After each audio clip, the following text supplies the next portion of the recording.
Kemudian Tuan T akan melaporkan SPT-nya dan mengkreditkan ya bukti potong tadi. Oke, masih ada waktu 5 menit lagi ya teman-teman ya. Oke, kemudian di sini ya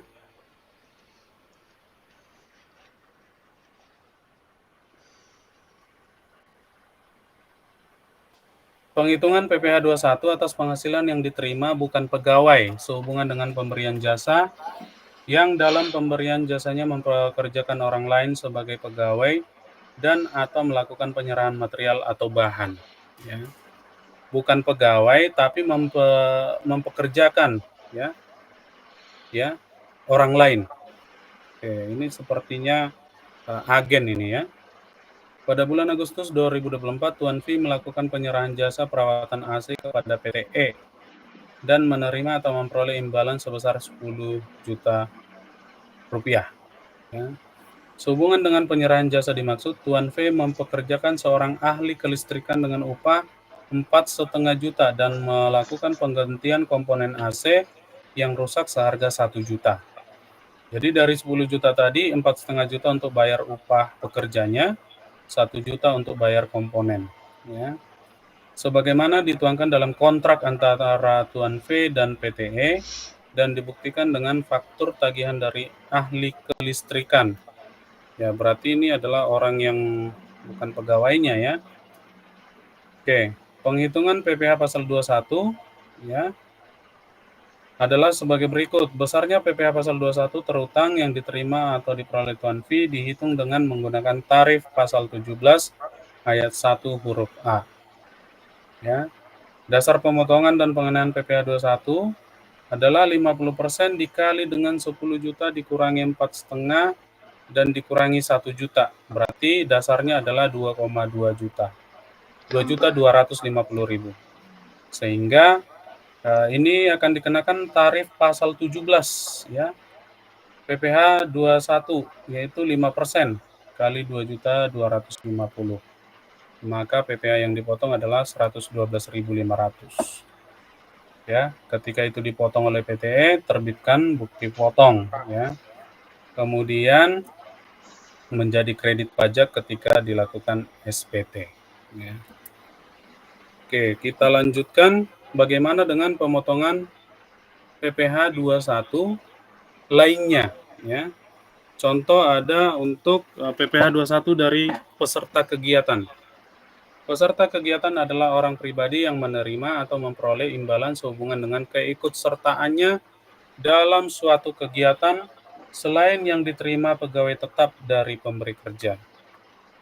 Nah, ini contoh-contoh kegiatannya, ada lomba, ya, ada peserta rapat. Jadi kalau misalnya si Ragil ini diutus menjadi peserta kongres, ya, kemudian dia dapat honor dari sana, ya, maka itu dikenakan PPh pasal 21, ya.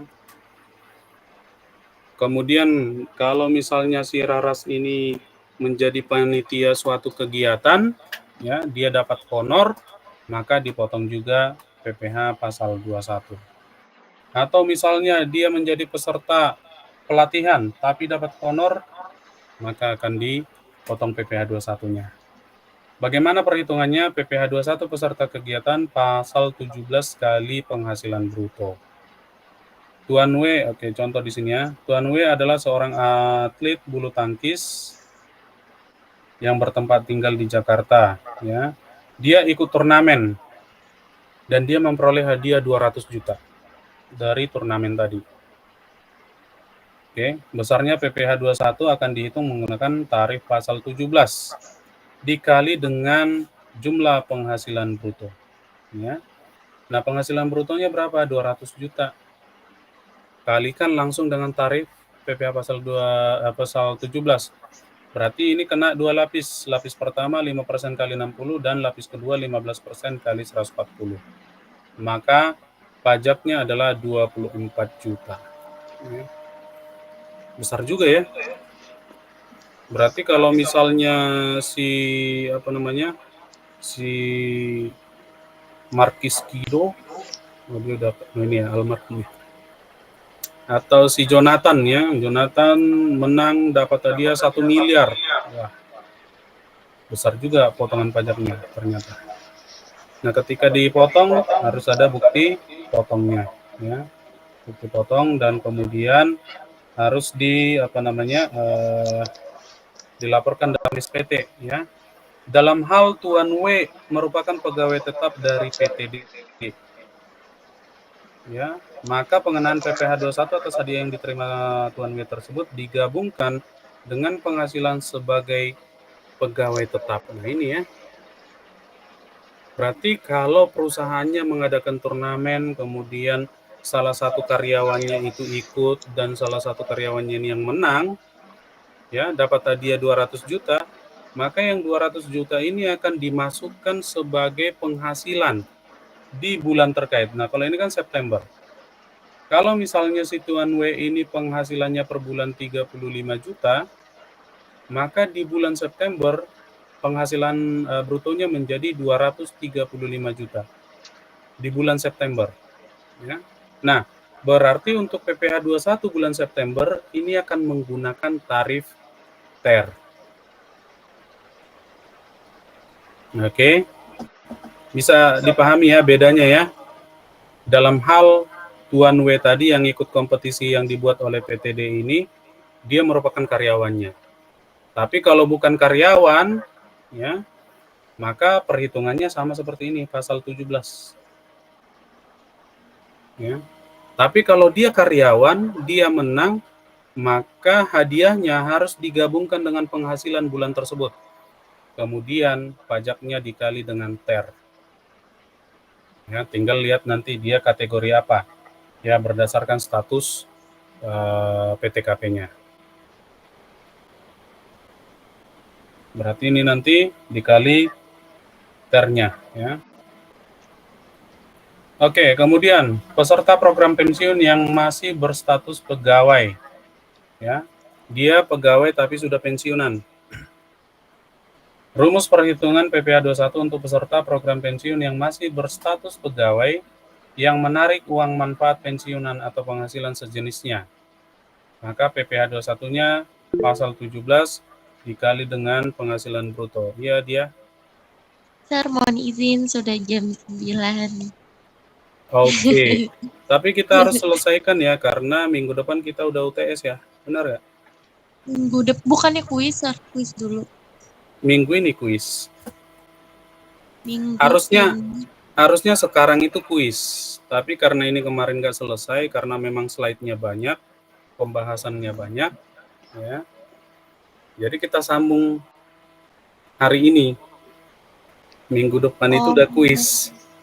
Jadi nanti tetap ada kuis ya. Tetap ada kuis tapi tidak malam ini ya. Nanti saya kasih kesempatan mengerjakannya dari hari Rabu sampai hari Minggu. Itu di minggu ini untuk teks action 1 ya, Sir? Iya. Untuk teks 2 berarti di hari Kamis di minggu ini? Untuk teks 2 hari Kamis besok, hari Kamis ini, itu sudah kuis ya. Karena nggak molor pembahasan kita. Itu sudah kuis. Oke, baik, Sir. Baik, Sir. Terima kasih, Sir, informasinya. Ya, jadi kita lanjutkan lagi ya. Ini masih ada sekitar tidak banyak lagi kok. Ya. Hanya ada sisa 5 slide. Oke, jadi penarikan uang manfaat pensiun. Misalnya nih si Diah nih. Dia itu masih pegawai tapi perusahaannya ikut program dana pensiun. Nah, pada saat dia masih pegawai, dia melakukan penarikan dana pensiunnya. Kira-kira seperti itu ya. Tuan Q bekerja sebagai pegawai tetap pada PTJ. Tuan Q menerima atau memperoleh gaji 12 juta per bulan. Kemudian PTJ mengikut sertakan pegawainya dalam program pensiun yang diselenggarakan dana pensiun DEF. Ya, disahkan Menteri Keuangan. Iuran pensiun yang dibayarkan ke dana pensiun ditanggung PTJ 200.000 per bulan, sedangkan oleh Tuan Q 100.000 per bulan. Pada April 2024, Tuan Q memerlukan dana untuk persiapan masa pensiun dan melakukan penarikan uang manfaat pensiun dari DEF sebesar 20 juta rupiah. Ya. Oke, di sini dia masih bekerja ya, tapi dia menarik ya, mengambil uang pensiunnya sebesar 20 juta. Pada bulan Juni 2024, Tuan Q kembali menarikan uang manfaat pensiun sebesar 15 juta. Nah, besarnya pemotongan PPh 21 atas penarikan uang manfaat pensiun yang dilakukan oleh Tuan Q dihitung dengan menggunakan tarif pasal 17 ayat 1 dikalikan dengan jumlah bruto dari manfaat uang pensiun yang dia tarik. Ya. Jadi perhitungannya sebagai berikut. Ya.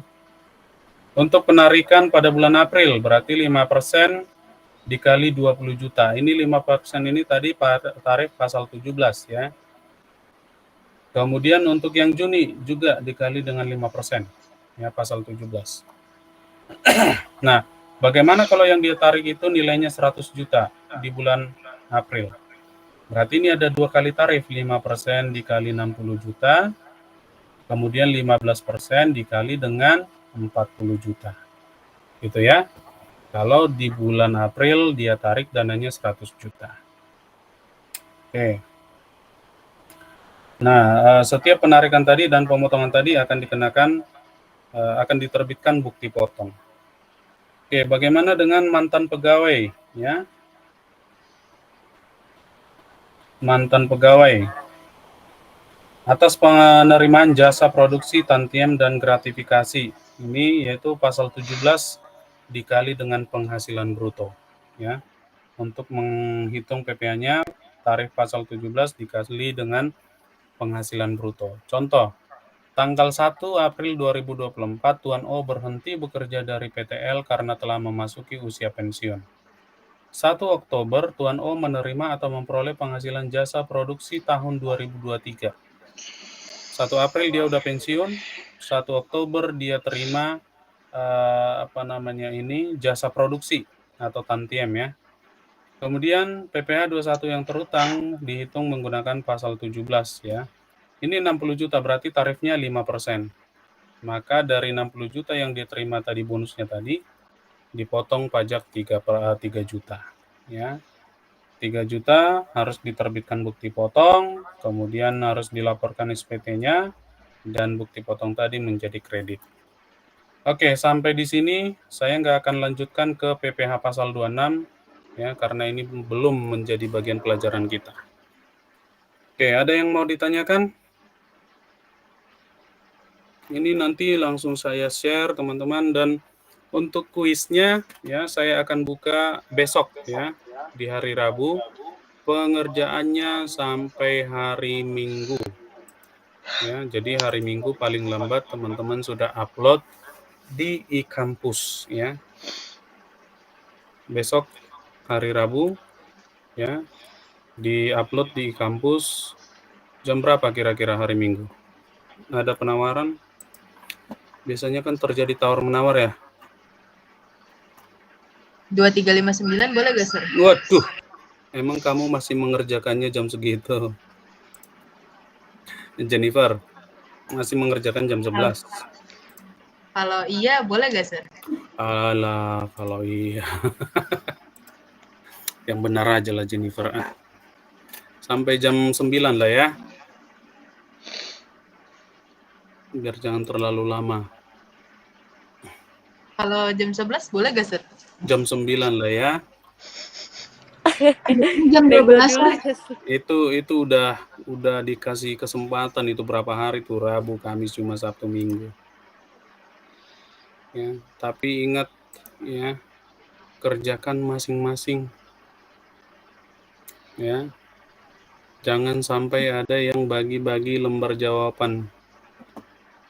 Boleh ya? Boleh seperti itu? Kalau nggak boleh nanti nilai dari saya nggak boleh yang bagus gitu loh. Ntar ya sambil saya persiapkan absensi dulu.